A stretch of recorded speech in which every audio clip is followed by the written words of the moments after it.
Bom, pessoal, bom dia, boa tarde, boa noite, tudo bem?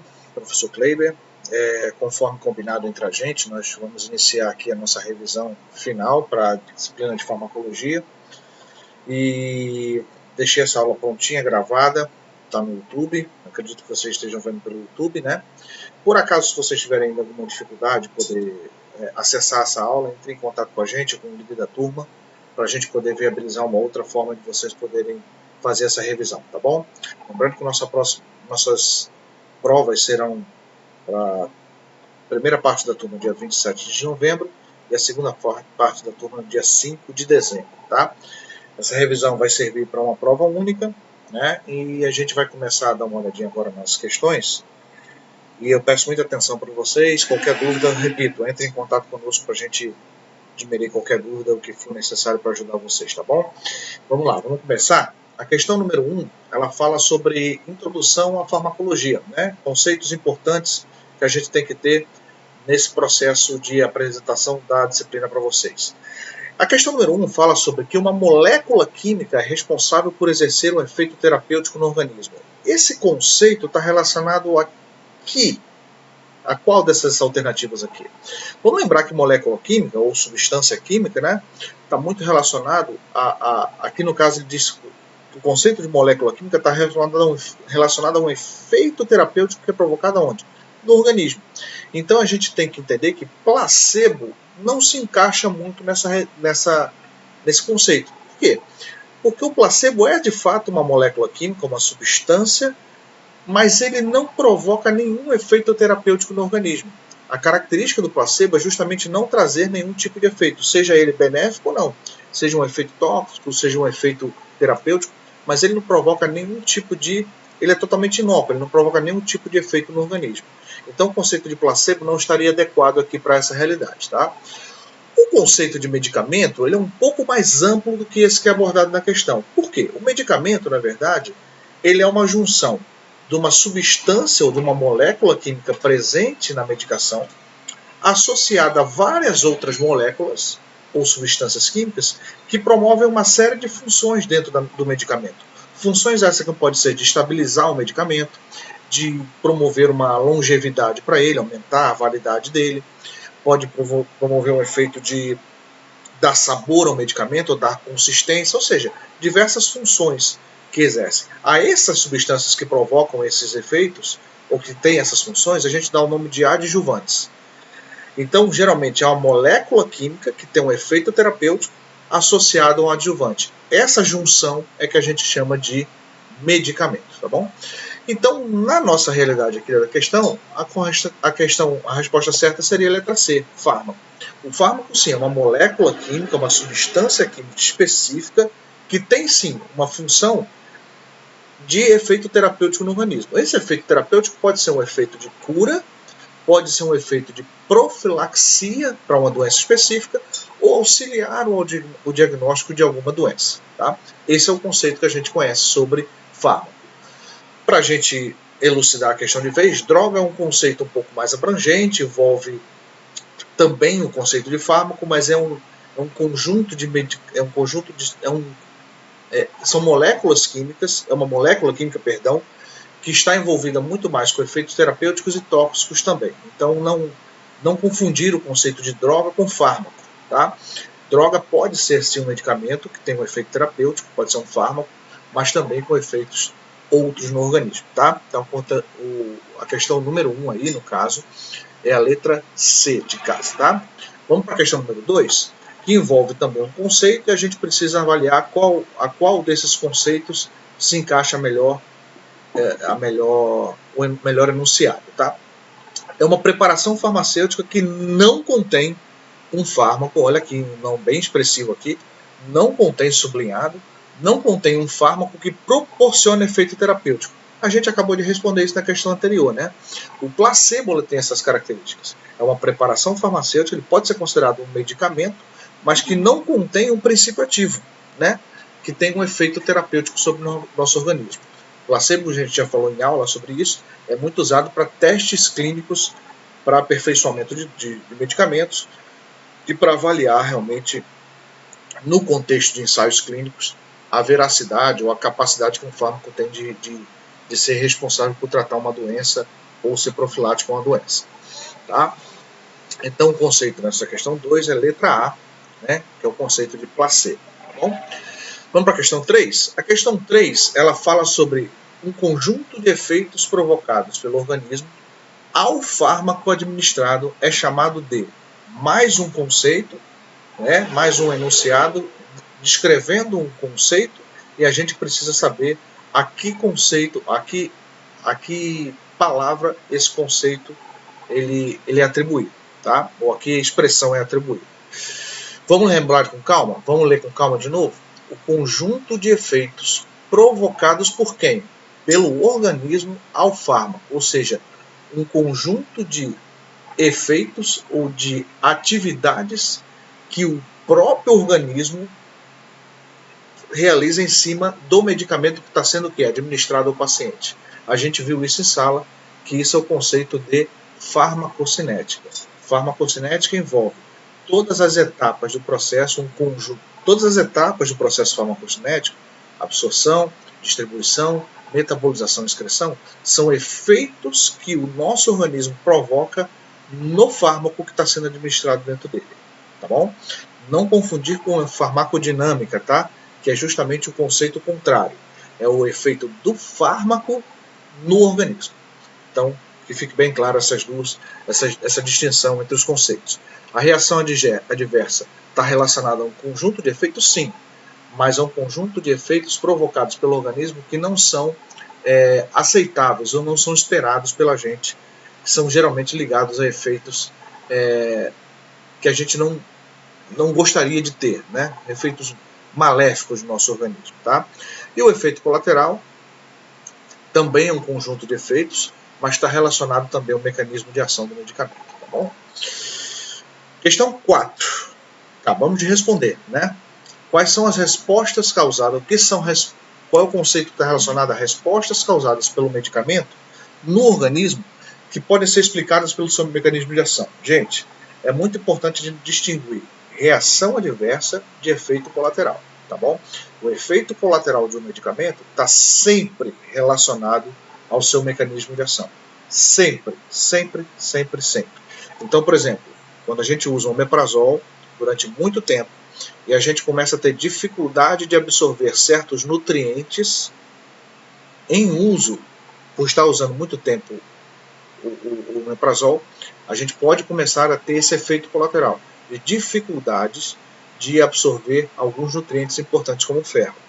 Isso é um efeito colateral provocado pelo organismo em função de uma medicação que está sendo usada e atribuída diretamente ao mecanismo de ação dela. Por quê? Porque quando a gente usa o omeprazol durante muito tempo, qual é o efeito que o omeprazol causa no organismo? É a diminuição da acidez gástrica, da produção de ácido clorídrico no nosso estômago. Quando essa produção está diminuída por causa do efeito do medicamento, a gente começa a ter dificuldades de absorção de nutrientes. Essa absorção de nutrientes pode levar a vários problemas de saúde, principalmente anemias e outras deficiências nutricionais. Tá? Então, esse efeito de deficiência nutricional é um efeito colateral provocado pelo uso do omeprazol, por exemplo, e todos os fármacos que são da classe dele, os chamados inibidores da bomba de prótons. Tá bom? Então, a resposta certa nesse caso é a resposta causada pelo medicamento no organismo, que podem ser explicadas pelo mecanismo de ação. Efeito colateral está sempre ligado ao mecanismo de ação. Então, resposta da questão 4, letra A. Tá? Outro conceito aí na questão 5 é o nome dado à extensão de tempo em que a concentração do medicamento oferece o efeito desejado. A gente viu que a resposta certa dessa questão é a letra C. Por que é a letra C? Porque a gente viu que janela terapêutica é uma relação que existe entre o tempo que eu administro o medicamento, a partir do momento que eu administro o medicamento, ele começa a fazer efeito no meu organismo, e essa extensão de tempo que ele vai fazer esse efeito, aliada à concentração do medicamento dentro da minha corrente sanguínea, essa relação entre estas duas variáveis de extensão de tempo e concentração do medicamento é a chamada janela terapêutica. É o tempo que o medicamento vai exercer o seu efeito desejado no organismo, o efeito terapêutico que ele promove, tá bom? Dentro de uma concentração adequada e dentro de um tempo adequado que ele vai ter no nosso organismo, tá? Esse é o conceito de janela terapêutica. O conceito de dosagem está ligado à concentração do fármaco que está preparado na medicação, e a dose é o quantitativo que a gente oferece ao paciente, que a gente usa o medicamento em determinado período de tempo. Efeito adverso nós já vimos que é relacionado a efeitos colaterais ou reações adversas do medicamento. Questão número 6, mais um conceito, é o nome dado. Qual é o conceito aí no caso dessa descrição? Nome dado a quantidade de medicamento a ser administrado a um paciente em intervalos determinados de tempo sobre determinado período de tempo. Tá? Ou seja, de quanto em quanto é a quantidade de medicamento que eu vou usar de tanto em tanto tempo para o paciente por determinado tempo de tratamento. Por exemplo, eu vou administrar 10 ml de amoxicilina de 8 a 8 horas para o paciente durante 10 dias. Este conceito, ou seja, a quantidade de medicamento que eu vou usar por um período de tempo adequado e intervalos de tempo adequado. Quem é o período de tempo? 10 dias. Intervalo determinado de tempo, de 8 a 8 horas. E a quantidade dele, ou seja, quanto eu vou usar? 10 ml. Isso eu chamo de dose, tá bom? Está sempre relacionado a esse conceito. Quantidade do medicamento, intervalo determinado de tempo, sobre um período de tempo adequado, pré-determinado, tá? Então, exemplo, 10 ml, quantidade de medicamento, em um intervalo determinado de tempo, ou seja, de 12 em 12 horas, de 8 em 8 horas, sobre um período de tempo, 7 dias, 10 dias, por exemplo, 14 dias. Isso tudo determina em conjunto o conceito de dose, tá bom? Próxima questão, a questão número 7, é uma questão que está ligada diretamente também a esse conceito. Isso aqui é uma coisa que vocês vão ter muito no dia a dia de vocês, na prática de enfermagem de vocês. Numa UTI, o enfermeiro do plantão se depara com a seguinte prescrição, tá? Furosemida de 10 mg por ml, e o médico prescreve uma ampola diluída em 10 ml de soro fisiológico a 0,9%, tá bom? EV, ou seja, esta via é endovenosa, pelo tempo de 12 em 12 horas, ou seja, em determinado intervalo de tempo de 12 em 12 horas, por 5 dias. Tá? Então a gente tem aqui o quantitativo de medicamento que a gente vai usar, a forma como vai ser utilizado e o período de tempo que vai ser usado. E aqui eu tenho a concentração do medicamento. Ele está pedindo que a orientação destacada na prescrição refere-se ao conceito de que qual é a orientação que está destacada aqui? É justamente esses 10 mg por ml. Isso aqui refere-se à concentração do fármaco que já está pré-preparado. Opa, já dei uma clicadinha aqui e já apareceu. Isso aqui, gente, eu sempre relaciono a dosagem. Quando eu falar de concentração do medicamento, pré-determinada dentro de um frasco, de uma ampola, de um frasco ampola, mesmo que seja só um poliofilizado, ele já orienta o quanto você vai diluir aquilo ali. Quando eu preparar a medicação, eu vou ter a dosagem do medicamento. Eu vou ter a quantitativo que ele vai ter encerrado dentro daquela forma farmacêutica para a utilização no paciente. Então esse é o conceito de dosagem, tá? É o conceito de dosagem. Não é o quantitativo que eu vou administrar no paciente, é a concentração que eu tenho padrão utilizada naquela forma farmacêutica, tá bom? Isso é o conceito de dosagem. Questão número 8. Vamos para frente. Aqui falando um pouquinho agora sobre vias de administração, outro assunto importante que a gente viu na nossa aula. A questão 8 fala o seguinte: em qual via de administração de medicamentos a absorção é afetada pela presença de ácidos gástricos e enzimas digestivas? Gente, nós vimos que existem várias formas de vias de administração de medicamentos, né? A oral, a intravenosa, a chamada parenteral, que envolve a intravenosa, intramuscular, subcutânea, existe a via de administração nasal, existe a via de administração retal, enfim, uma série de vias de administração. Dentre essas que estão descritas na questão, uma delas é afetada diretamente pela presença de ácidos gástricos e enzimas digestivas. Gente, é só pensar um pouco, né? Se eu estou falando de ácidos gástricos, ou seja, os ácidos que estão presentes, ou o ácido que está presente na minha mucosa do estômago e enzimas digestivas que são responsáveis por degradar as substâncias que no estômago chegam, então estou falando de quê? Provavelmente eu estou falando da via oral, evidentemente, tá? A via oral é uma via que é muito utilizada, é comumente utilizada, normalmente utilizada e a mais escolhida pela facilidade com que o paciente pode aderir ao tratamento, né? A tranquilidade com que você pode usar a medicação dessa forma. E o que acontece nesse caso é que a via oral é um porém, no caso, né, é um ponto negativo da via de administração oral, é que ela pode, de fato, ser interferida, ou seja, a ação do medicamento, o processo farmacocinético que ele vai sofrer, pode sofrer interferências pela acidez gástrica, tá? E por presença de enzimas digestivas ali no tubo digestivo, no trato gastrointestinal. Então, a resposta certa para essa alternativa, qual via de administração é afetada pela presença de ácidos gástricos e enzimas digestivas, a via oral, tá bom? Questão número 9. Vamos falar um pouquinho da questão 9, que também envolve conceitos de via de administração. Ele pergunta qual é a vantagem da via sublingual na administração de medicamentos. A gente pode falar que a via de administração sublingual é uma via de administração que é usada em algumas situações com uma vantagem muito boa, só que ela tem algumas restrições, principalmente o quantitativo de medicamentos que é disponível não é muito grande, tá? Mas ela tem algumas vantagens. Vamos ler os enunciados ou as alternativas para a gente poder entender melhor qual se encaixa melhor nessa via sublingual. Será que uma vantagem da via sublingual é ter uma absorção rápida para a corrente sanguínea? Talvez sim, né? Vamos segurar essa alternativa aqui. Será que a via sublingual ela evita o metabolismo hepático? Não, ela não evita o metabolismo hepático. Ela evita o que a gente chama de metabolismo de primeira passagem, que é quando o fármaco é absorvido e vai diretamente para o fígado, para ser já metabolizado. Isso aí a gente chama de metabolismo de primeira passagem. Acontece em muitos fármacos, quando ele pega a via porta, né, a veia porta, e aí vai direto para o fígado para ser metabolizado.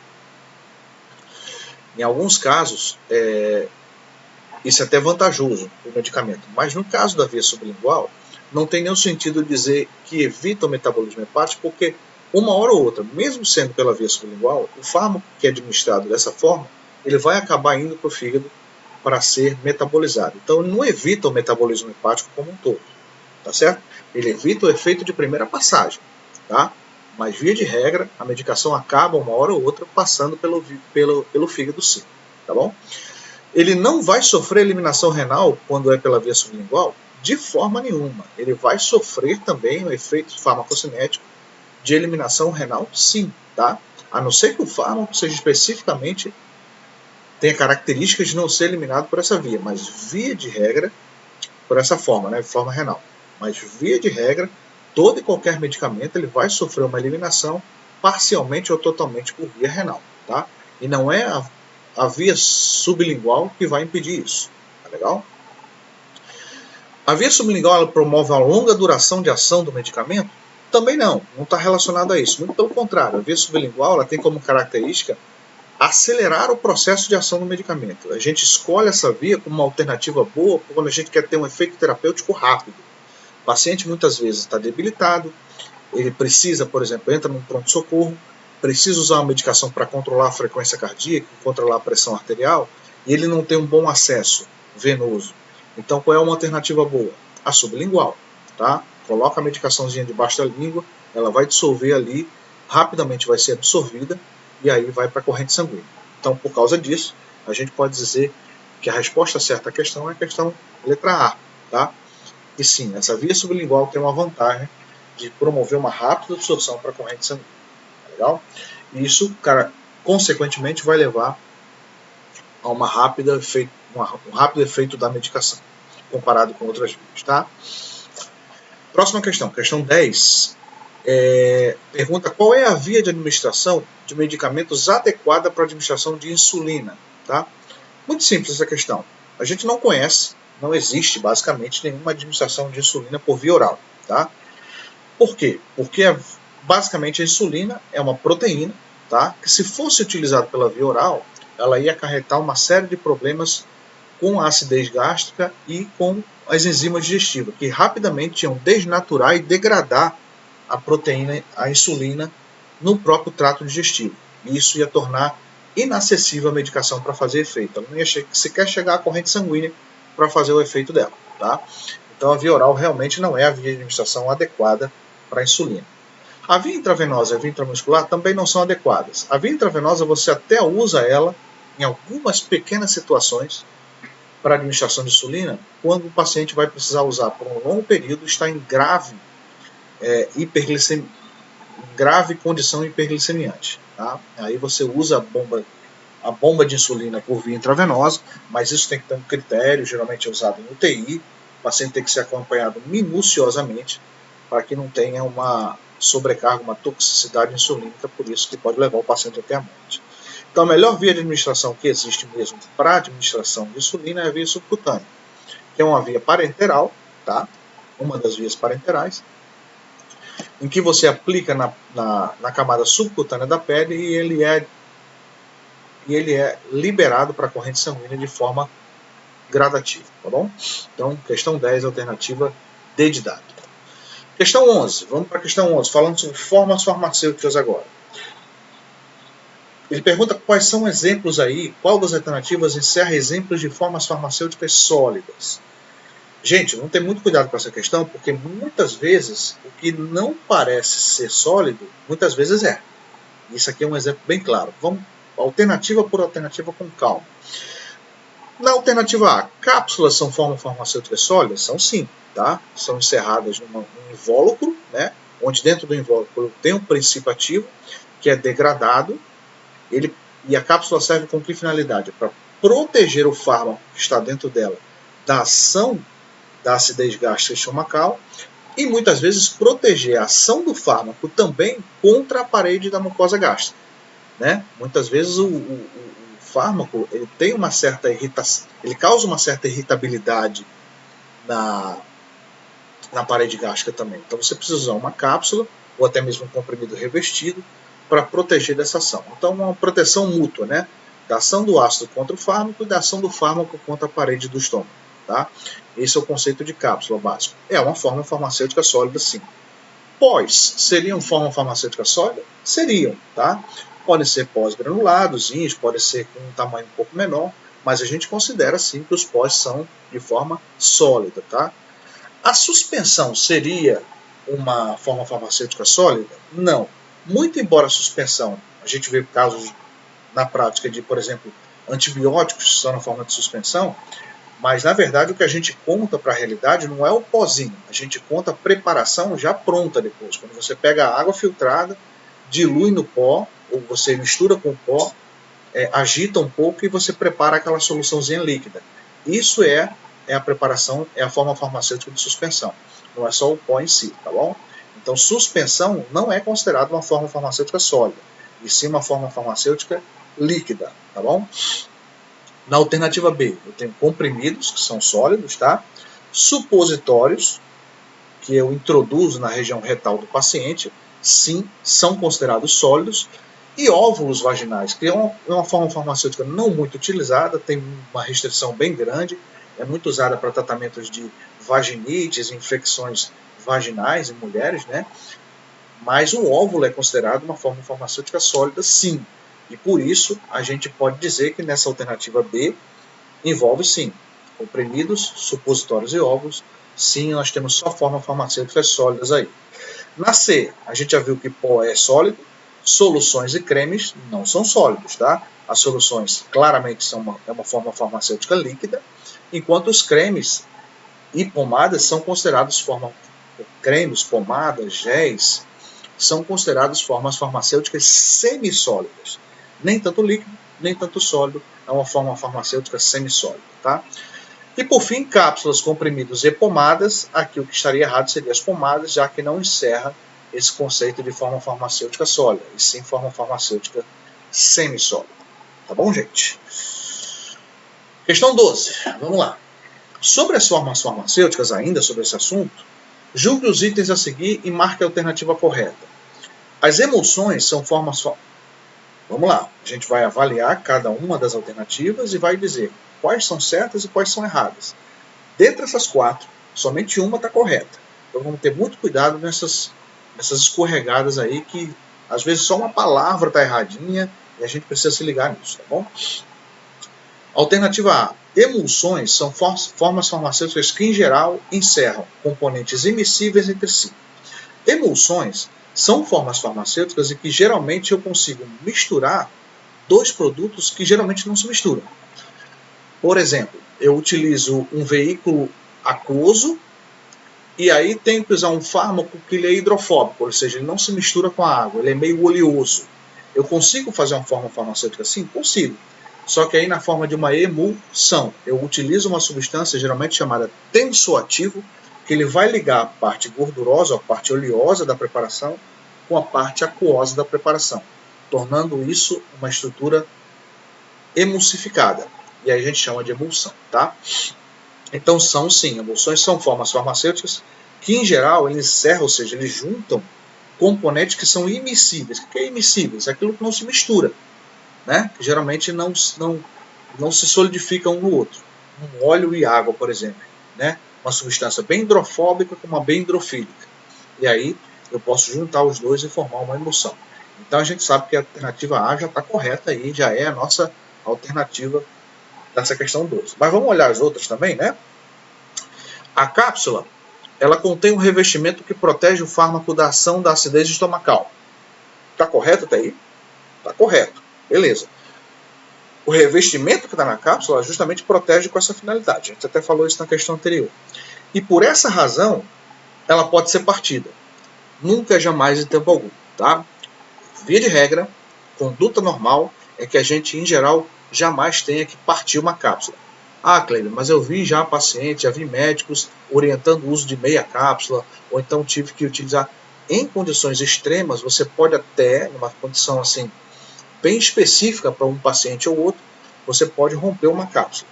Mas o ideal é que a gente não faça isso, porque a cápsula foi criada com a finalidade de uma proteção, tanto do fármaco como da parede do estômago também. Então a gente tem que usar a cápsula, geralmente não partida, tá? Então a alternativa que está aí está errada. Não é por essa razão que ela pode ser partida. Jamais ela pode ser partida, tá? E a gente tem que entender isso. A primeira parte está até correta, mas a segunda escorregou a banana aí, tá bom? Suspensão não são consideradas formas farmacêuticas líquidas. Muito pelo contrário. Como a gente falou na alternativa anterior. As suspensões são caracterizadas por serem formas farmacêuticas líquidas. É um pó que você mistura uma água filtrada, geralmente, faz uma agitação e está pronta a forma farmacêutica. Tá? Comprimidos revestidos, na alternativa D, tem a finalidade de inibir a secreção do suco gastroestomacal. Não, gente. O comprimido revestido ele não tem essa finalidade de inibir a secreção do suco gástrico. Ele protege da ação do suco gástrico. Então a gente encerra um fármaco que geralmente, se sofresse ação do suco gástrico, ele seria degradado facilmente e aí não teria ação no nosso organismo. Então a gente usa aquele fármaco na forma de um comprimido revestido, ou até mesmo uma dragem ou uma cápsula, e aí essa proteção dessa forma farmacêutica líquida vai impedir a agressão da mucosa gástrica ou do ácido presente no estômago contra aquele fármaco. Tá? Então não tem efeito de inibir secreção nenhuma, tem efeito de proteger o fármaco da ação do suco gastroestomacal. Tá bom, gente? Então a alternativa 12 é a letra A. Vamos para a questão 13. A questão 13 diz assim: é um parâmetro farmacocinético que consiste na transferência do fármaco do seu local de administração até a corrente sanguínea. Qual é o conceito dessas alternativas que está mais ligado ao enunciado? O parâmetro farmacocinético, ou seja, falei de farmacocinética, eu tenho sempre que lembrar 4 coisas fundamentais, gente. Quais são os 4 parâmetros farmacocinéticos que a gente tem? A gente não pode jamais esquecer disso. Quais são os 4 efeitos que o fármaco sofre, em geral, no nosso organismo? Absorção, distribuição, metabolização, ou chamado também de biotransformação, e excreção, que também pode ser chamado de eliminação. Tá bom? Esses 4 efeitos são efeitos que o nosso organismo provoca no fármaco. Tá? E qual desses parâmetros farmacocinéticos consiste em transferir o fármaco do local onde ele foi administrado até a corrente sanguínea. Gente, muito simples, é o primeiro parâmetro, é a absorção. Tá? Enquanto o fármaco não chega na corrente sanguínea, ele está sofrendo um processo de absorção. Tá? Eu ingiro um comprimido, ele vai passar pela mucosa gástrica, em geral, tá? Estou falando de forma geral. Ele vai passar pela mucosa gástrica, vai sofrer uma ação da acidez estomacal, né? Que vai se romper aquela forma farmacêutica, vai permitir que ele passe no estômago, chegue em geral no duodeno, que é a primeira parte do intestino, e aí vai ser absorvido. O que vai acontecer com ele? Ele vai entrar pelo epitélio intestinal até alcançar a corrente sanguínea e ir para o seu local de ação, ser distribuído, que seria a segunda etapa da farmacocinética. Tá? Então, a etapa de absorção é sim, é a transferência do fármaco do local onde ele administrou até a corrente sanguínea. Chegou na corrente sanguínea, aí já é outra etapa, que é a distribuição. Tá bom? Questão 14. Questão 14 pergunta qual desses conceitos está envolvido com o enunciado. É um parâmetro farmacocinético que indica a extensão da distribuição de um fármaco no corpo em relação à sua concentração no plasma sanguíneo. Gente, isso é um conceito do conceito, tá? Quando eu estou falando de distribuição, o fármaco já entrou no meu organismo, sofreu o processo de administração, foi absorvido, entrou na corrente sanguínea.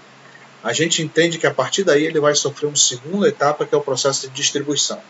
E aí eu posso medir quanto daquele fármaco vai para os tecidos ou quanto dele vai ficar flutuando, digamos assim, na corrente sanguínea. Lembre-se que o fármaco pode ficar de duas formas na corrente sanguínea. Ele pode ficar na forma de ligado às proteínas plasmáticas, onde ele vai ficar um certo tempo a mais no nosso organismo, ligado a essa proteína, sem exercer efeito, ou ele vai ficar na fração livre dele, não ligado a uma proteína nenhuma, e fluindo dentro da corrente sanguínea até ele encontrar o tecido-alvo dele para exercer o efeito terapêutico dele. Tá? A gente pode, a partir desse conceito de distribuição, a gente pode estabelecer um padrão entre a quantidade de fármaco que está no corpo, estendido no corpo, distribuído no corpo, nos tecidos já, comparada à quantidade do fármaco, daquele mesmo fármaco que ainda está no fluxo sanguíneo, que ainda está na corrente sanguínea. Esse conceito, essa relação entre a quantidade que foi para os tecidos, que chegou nos tecidos, e aquela que ainda está no plasma sanguíneo, a esse conceito, a essa relação, eu dou o nome de volume de distribuição. Tá? Quanto maior o volume de distribuição do fármaco, maior a capacidade ele tem de ser permeável aos tecidos, ou seja, encontrar mais tecidos para se estabelecer. Quanto menor o volume de distribuição, menor a capacidade que ele tem de se permear pelos tecidos e ficar mais restrito ao fluxo sanguíneo. Tá bom? Então, a alternativa nesse caso aí, questão 14, é a letra B. Tá bom? Questão 15. A questão 15 pergunta sobre: trata-se da quantidade de fármaco disponível para atuar em seu sítio de ação. Todo mundo sabe que quando eu utilizo um fármaco, todo aquele esquema farmacocinético que a gente já conhece.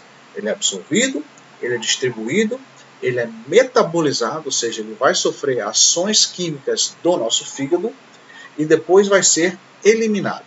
Mas ele precisa chegar nos locais de ação dele, os receptores específicos, os canais iônicos, os canais de transporte, os hormônios em que ele vai agir, os tecidos específicos, os órgãos específicos do nosso corpo que ele vai agir. Como é que vai acontecer isso? Quando eu chego com uma quantidade considerável de medicamento no sítio de ação dele, ou seja, no local que ele vai agir, que a gente chama de sítio de ação, a essa quantidade que consegue chegar, romper as barreiras de absorção, da distribuição, da metabolização e chegar ao sítio de ação, eu chamo de biodisponibilidade, tá bom? Quanto mais biodisponível o fármaco é, mais ele tem capacidade de chegar ao sítio de ação, ser absorvido com uma quantidade boa, ser bem distribuído na corrente sanguínea e nos tecidos, ser metabolizado e antes de ser eliminado, quanto mais essa capacidade que ele tem de chegar ao sítio de ação, a gente sabe que do 100% que a gente ingere, nunca 100% vai chegar a fazer efeito, tá? Por essas barreiras que o nosso organismo tem. Mas Se eu consigo deixar 90% do fármaco biodisponível, 85% do fármaco biodisponível, significa que ele tem uma alta disponibilidade, ou seja, alta capacidade de atingir os sítios de ação e realizar a ação dele. Tá bom? Esse é o conceito de biodisponibilidade. Deixa eu tomar uma aguinha aqui.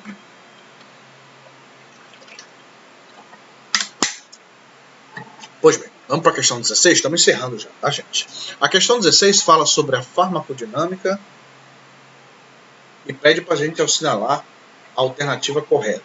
Deixa eu ver se está tudo bem aqui, pronto, vamos lá. Pede para a gente assinalar a alternativa correta. Lembrando, quatro enunciados, 4 alternativas e somente um está correto. Vamos prestar atenção. Agora estamos falando sobre farmacodinâmica. Vamos lembrar um pouquinho o conceito de farmacodinâmica? É o conceito contrário da farmacocinética.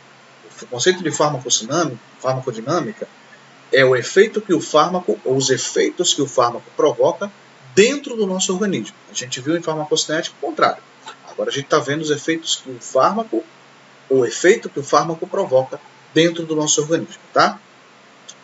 E a alternativa A fala justamente disso. Entende-se por farmacodinâmica o conjunto de ações produzidas pelo fármaco dentro do organismo. A alternativa A já é a nossa resposta, tá bom? Mas sempre, gente, vamos sempre dar uma olhadinha nas alternativas seguintes, tá? Alternativa B. Só existe uma forma pela qual os fármacos atuam no organismo, se ligando a receptores iônicos. Não, gente. A gente viu nas nossas aulas sobre farmacodinâmica que os medicamentos, os fármacos, melhor dizendo, eles têm várias formas de exercer o seu efeito terapêutico no nosso organismo, tá? Quais são? Seja ele se ligando a receptores iônicos, sim, ele pode se ligar a receptores iônicos, mas também ele pode se ligar a determinados receptores que estão na membrana celular, tá? A membrana das nossas células. Pode se ligar também a canais iônicos ou canais de transporte, que vão fazer com que ele adentre numa célula, por exemplo, e exerça seu efeito terapêutico dentro da célula. Então ele pode agir se ligando a hormônios, pode agir se ligando a receptores iônicos, pode se ligar a canais iônicos ou a canais de transporte também no nosso organismo, tá? Não só receptores iônicos. Então essa alternativa B está errada por isso, perdão. A alternativa C fala de fármacos antagonistas, são aqueles que estimulam um receptor, impedindo o efeito na célula. Por isso também são chamados de mimetizadores. Vamos com calma.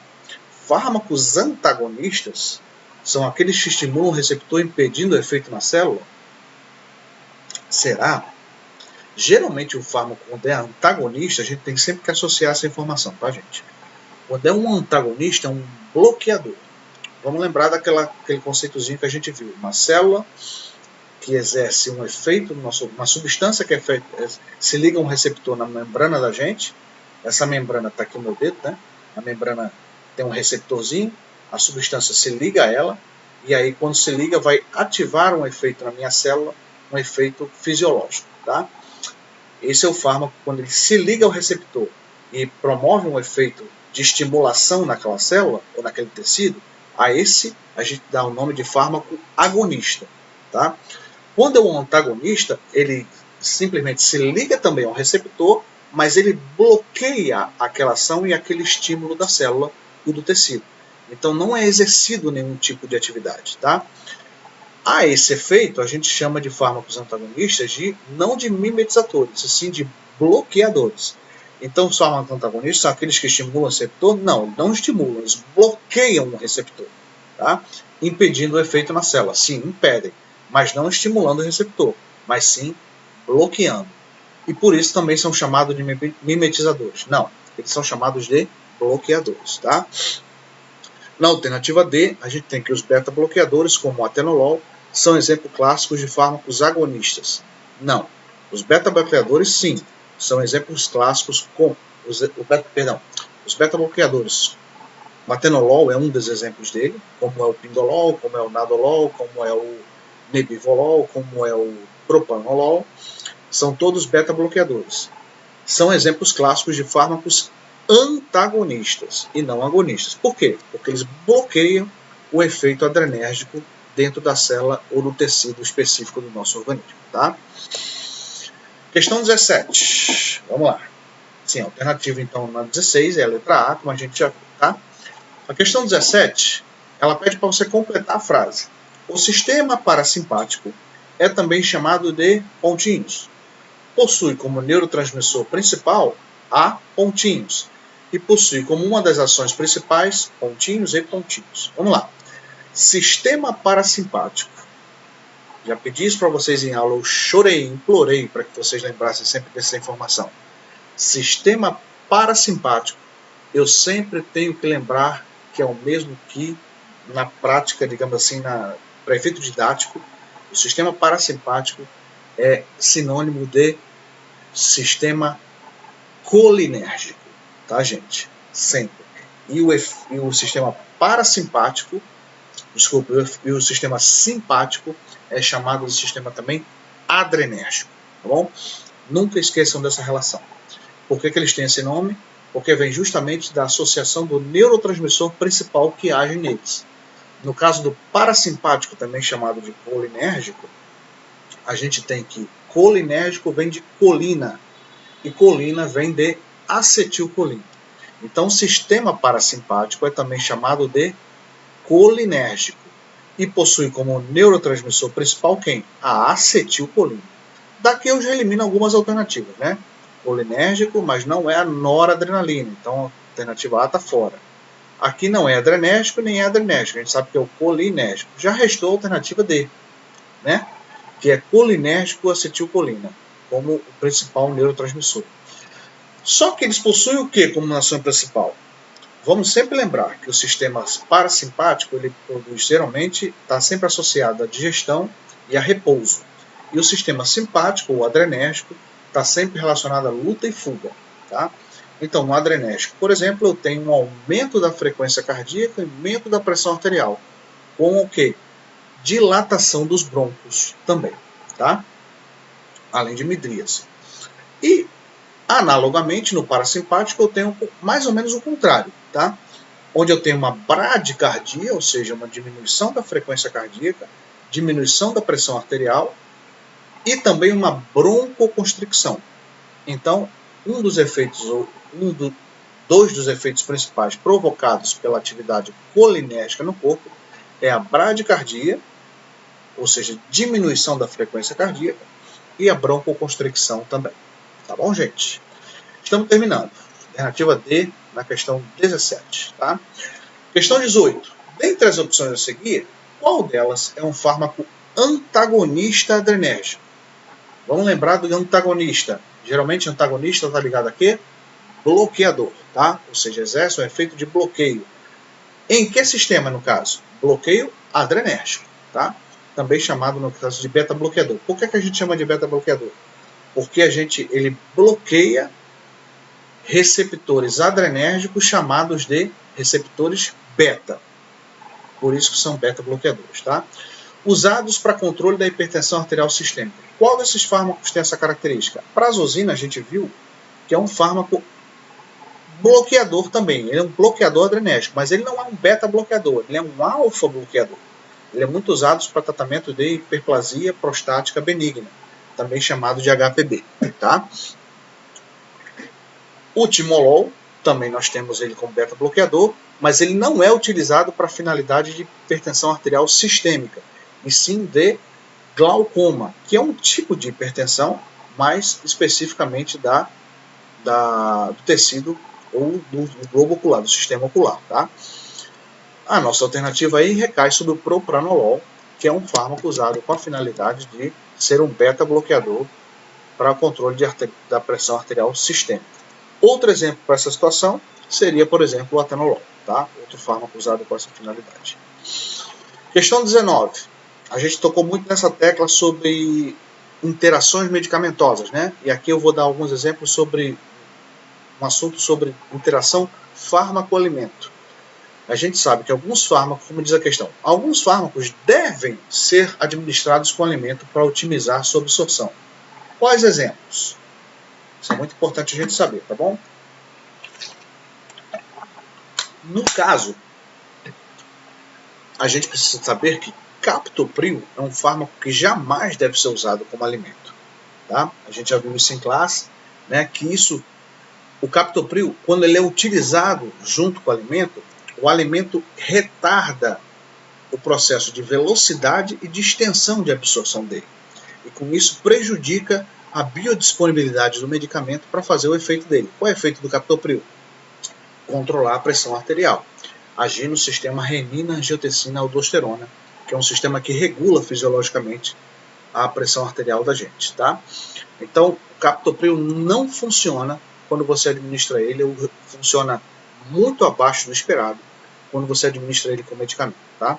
Então, todas as alternativas que tem captopril aqui, eu já posso eliminar. Por quê? Ele nunca deve ser usado com alimento. Então, já elimina a letra A e a letra B. Nos resta aqui o cetoconazol, bendazol ou azitromicina com cetoconazol. A melhor resposta é a letra C. Por quê? A gente já viu também que o cetoconazol, quando ele é usado com suco de fruta cítrica, melhora o processo de absorção dele, tanto na velocidade como na extensão da absorção.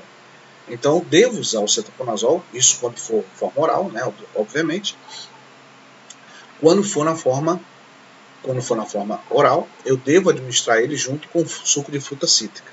E o albendazol é um antihelmíntico, ou seja, um antiparasitário, um medicamento para tratamento de verminose, que ele pode e deve ser usado junto com o alimento, que isso também melhora o processo de absorção dele, fazendo com que ele exerça o efeito um pouco mais rápido e tenha uma extensão de absorção maior do fármaco também. Então, letra C, alternativa correta, tá? Na questão 19. E, finalmente, vamos para a última alternativa, que a gente já bateu a tecla várias vezes para falar sobre essa alternativa, que é a questão 20, tá bom? Qual a alternativa que contém as etapas do processo farmacocinético? Gente, falou em etapa de processo farmacocinético, falamos daquelas 4 etapas fundamentais, que é todos aqueles processos que o organismo interfere sobre um fármaco, ou seja, etapas que o fármaco sofre quando ele é administrado no organismo. Quais são? Não preciso nem dizer. A absorção do local de administração, quando ele chega à corrente sanguínea, distribuição, quando ele está na corrente sanguínea e vai para os tecidos, biotransformação, ou também chamado de metabolismo, tá? Ou metabolização, que é quando ele passa em geral pelo fígado e é metabolizado, ou seja, ele sofre processos de reações químicas para se tornar o mais hidrossolúvel possível para estar apto está sujeito à 4ª e última etapa, que é o processo de excreção, também chamado de eliminação, onde ele vai ser eliminado do nosso corpo, geralmente através dos rins. Pode ser pelas fezes também, pode ser pelo suor, tá? Mas grande parte dos medicamentos que são usados no dia a dia da nossa farmacopeia brasileira ou mundial são, em geral, eliminados pelo processo renal. Tá bom, gente? Então a alternativa certa é a 20, tá legal? E com isso a gente encerra a nossa revisão de hoje, tá? Desejando boa sorte para vocês, que Deus proteja, Deus abençoe, tenham bastante calma nessa prova. Acredito que não vai ser nada muito diferente do que a gente viu na aula de hoje, tá? Revisando, principalmente no tocante a gente viu que tem muitos exercícios aqui, muitas alternativas, em que a gente colocou um conceito geral mais amplo, e nas alternativas a gente colocou quais seriam os enunciados, ou quais seriam as palavras, ou quais seriam as expressões que mais estariam ligadas àquele conceito. Na prova pode ser que você encontre o contrário, tá? Que ela pergunte o que é, por exemplo, absorção, ou o que é farmacocinética, o que é farmacodinâmica. Na revisão a gente colocou o contrário, a gente deu o conceito sobre farmacocinética e perguntou qual das alternativas é ali farmacocinética, né? É só questão de entender palavra e conceito, e a gente estudar sobre isso aí e dar uma reforçada que não custa nada, né, gente? Tá bom, meus queridos? Espero vocês no dia da prova, tá certo? Nos encontramos lá nos próximos dias 27, se não me engano, né? Eu falei 27, segunda-feira, 27, tá bom? E no próximo dia 5 também. Fiquem muito atentos às nossas revisões e espero que dê tudo certo para vocês aí nos estudos de vocês, tá legal? Boa sorte, fiquem com Deus e estamos à disposição para vocês qualquer dúvida. Um abraço, fiquem com Deus.